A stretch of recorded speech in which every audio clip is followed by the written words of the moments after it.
La ville de Brazzaville a récemment constitué le théâtre d'un événement diplomatique de haute importance pour l'espace francophone africain. Du 15 au 17 avril 2025 s'est tenue la 16e conférence des présidents d'assemblée et de section de la région Afrique de l'Assemblée parlementaire de la francophonie APF. Cette rencontre au sommet a permis de réunir les figures les plus éminentes des institutions parlementaires nationales et communautaires autour d'enjeux politiques cruciaux et du renforcement de la coopération interparlementaire au sein de l'Afrique francophone. Dès le lundi 14 avril, Brazzaville a vu affluer les chefs de délégation. Le président de l'Assemblée nationale congolaise, Isidore Mvuba, a accueilli des personnalités telles que la présidente de l'Assemblée nationale d'Angola, Carolina Cerquera, le président de l'Assemblée nationale de Djibouti, Dileta Mohamed Dileta, et la présidente de la Chambre des députés du Rwanda, Gertrude Kazarwa. L'arrivée conjointe de la présidente du Parlement de la CEDEAO, Ibrahima Memounatou, et de Mvo Oliu Chama Feliciano, député de la Guinée équatoriale. Les arrivées du premier vice-président de la Chambre de représentants du Maroc, Mohamed Gayat, du président de l'Assemblée nationale de la RDC, Vital Kamerhe, du président du Sénat de la République démocratique du Congo, Sama Lukonde, et d'Hilarion Etong, président en exercice de l'APF, ont marqué l'importance de cette conférence. La journée s'est achevée avec l'arrivée des personnalités telles que Adama Bictogo, président de l'Assemblée nationale de Côte d'Ivoire, et du président de l'Assemblée nationale du Togo, Kodjo Adedje. La cérémonie inaugurale, présidée par Isidore Mvuba, président de l'APF Congo, a été rehaussée de l'entrée symbolique des jeunes députés congolais portant les drapeaux des nations participantes. Nous sommes la francophonie d'aujourd'hui, nous sommes la francophonie de demain. Nous voulons plus d'unité, plus de paix et plus de progrès. Dans son allocution, le maire de Brazzaville, Dieudonné Bansimba, a insisté sur la portée de cette rencontre pour la coopération parlementaire. La déléguée générale de l'APF a exprimé le souhait de voir la francophonie consolider son rôle d'espace de dialogue privilégié, tandis que le président en exercice de l'APF, Hilarion Etong, a émis une réflexion substantielle sur la mission du parlementaire francophone africain. Dans son discours d'ouverture, le président de l'Assemblée nationale du Congo, Isidore Mvuba, a magnifié l'action de l'APF.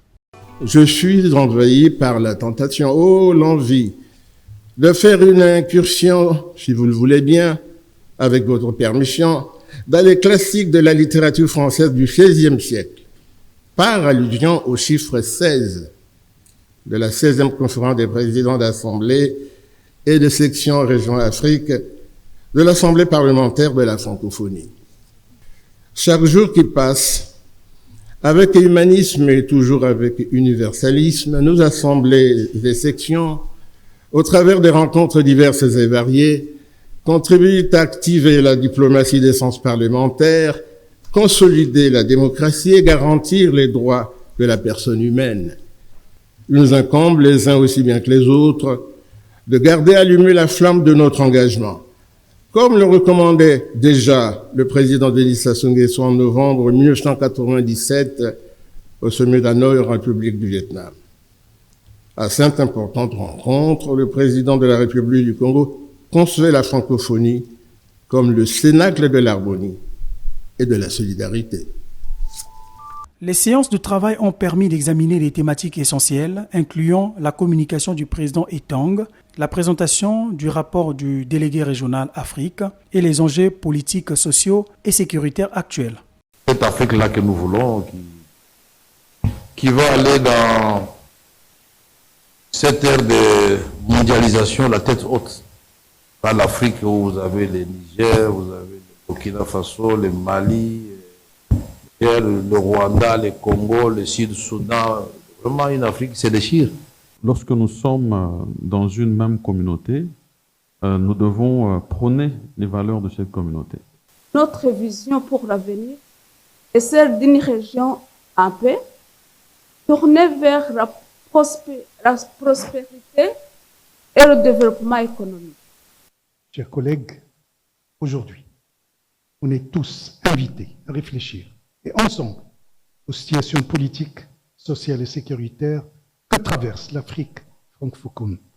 Ces dynamiques, bien que propres à chaque pays, nous interpellent collectivement, nous rappellent l'urgence de renforcer nos synergies afin de bâtir un avenir plus stable, plus prospère pour toutes les nations de notre espace commun. Toutes les interventions que je viens de suivre m'amènent à une réponse. Quand est-ce que l'Afrique va résoudre ses problèmes? Il faut que nous prenions en charge de l'Afrique. Nous sommes ici pour contribuer, à travers la diplomatie parlementaire, à la recherche de solutions. Connaissons la grave crise alimentaire, sociale, humanitaire et de l'environnement préoccupante, avec des déplacés, des crimes contre les populations civiles. J'ai été traversé par deux sentiments à la fois. Le premier sentiment, c'est la tristesse. Voir dans notre famille de la francophonie, la famille de l'APF, que deux membres de la famille évoquent un conflit qui a fait perdre la vie à 10 millions d'Africains francophones. Mais en même temps, il y a eu de l'espoir. J'ai vu nos collègues de la RDC appeler la présidente du Parlement du Rwanda ma sœur. Et j'ai été rempli d'espoir en me disant un bon départ. Les parlementaires doivent faire la médiation. Nous ne sommes pas insensibles à ce qui se passe. Et nous tenons à ce qu'au sein de l'Afrique centrale, on mette un terme à ce qui se passe. Un pays en guerre ne peut jamais aspirer ni au développement économique, ni au développement social et culturel. Moi, je me pose la question de savoir quel est le rôle que jouent nos institutions régionales, telles que la CEDEAO, la CAC, la SADC, voire même l'UA, ces institutions qui devraient intervenir dans la prévention et la résolution des conflits dans nos pays. J'ai l'intime conviction que c'est nous les parlementaires qui devons pousser les gouvernements à aller de l'avant, face aux nombreuses et légitimes attentes des peuples. Parlementaires africains, nous avons un rôle immense à jouer. L'APF doit se réinventer. Elle doit devenir une force d'interpellation, une plateforme de solidarité parlementaire, une caisse de résonance des aspirations africaines. Nous ne pouvons plus être des figurants dans une diplomatie francophone construite ailleurs qu'en nous. Nous devons peser dans les décisions, inspirer les politiques et défendre les intérêts du peuple que nous représentons. Un intérêt particulier a été accordé à la présentation de Rosalie Matondo, ministre congolaise de l'économie forestière, sur la gestion durable des écosystèmes forestiers. Cette planète et l'Afrique est vulnérable aujourd'hui aux effets liés au changement climatique, même si l'Afrique n'est pas à l'origine des émissions de gaz à effet de serre qui ont causé ce changement climatique. Nous vivons des événements météorologiques extrêmes, nous vivons le réchauffement de la planète, nous vivons les inondations, nous vivons la sécheresse dans notre pays et ça y va de la sécurité. La projection d'un documentaire illustrant l'engagement du président de la République du Congo, Denis Sassou Nguesso, en matière d'afforestation et de reboisement a également marqué les esprits. Je lance du haut de cette tribune l'appel solennel à l'instauration d'une décennie de l'afforestation qui obligerait l'humanité à inverser le cours actuel de destruction de nos forêts.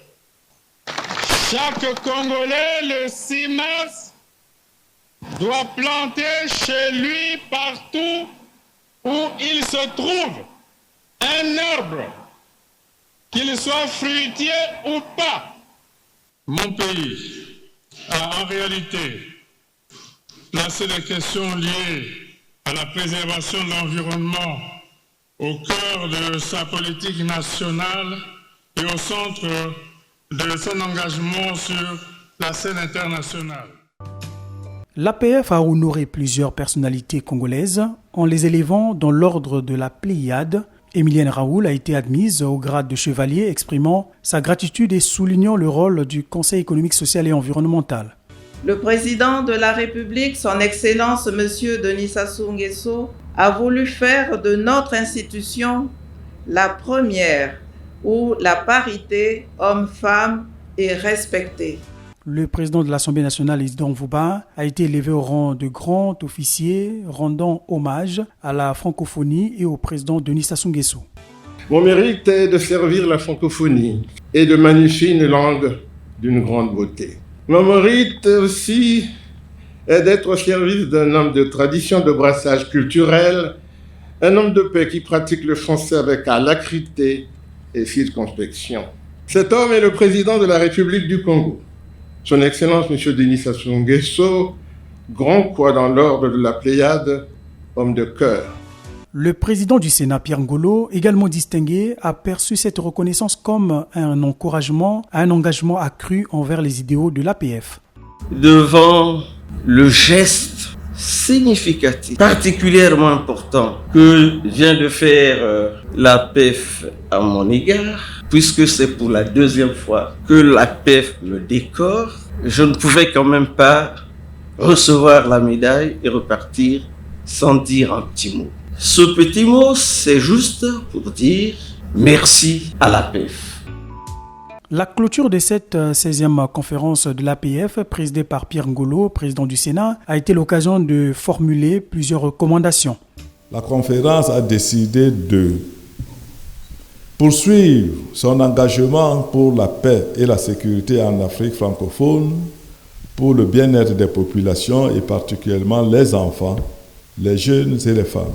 Élargir la diplomatie parlementaire dans la région en intensifiant le processus du dialogue entre Africains et dans les pays où la situation l'exige.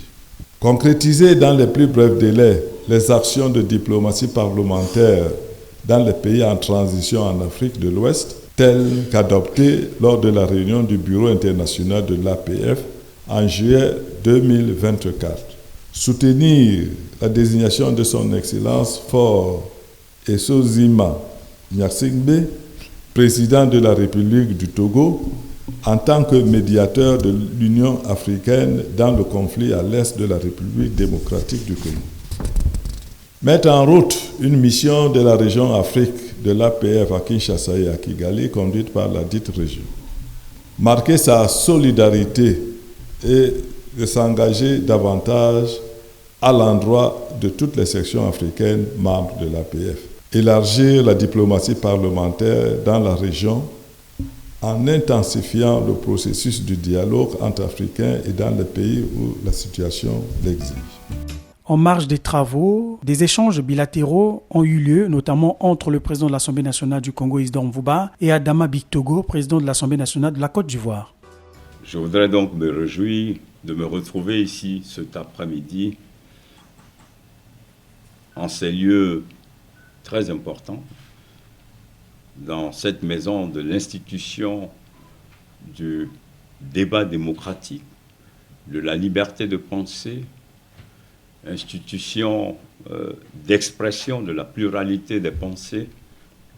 Cette 16e conférence restera gravée dans la mémoire des présidents de l'Assemblée de l'espace francophone. Nous avons un nouvel ordre politique et géopolitique qui est en train de se dessiner.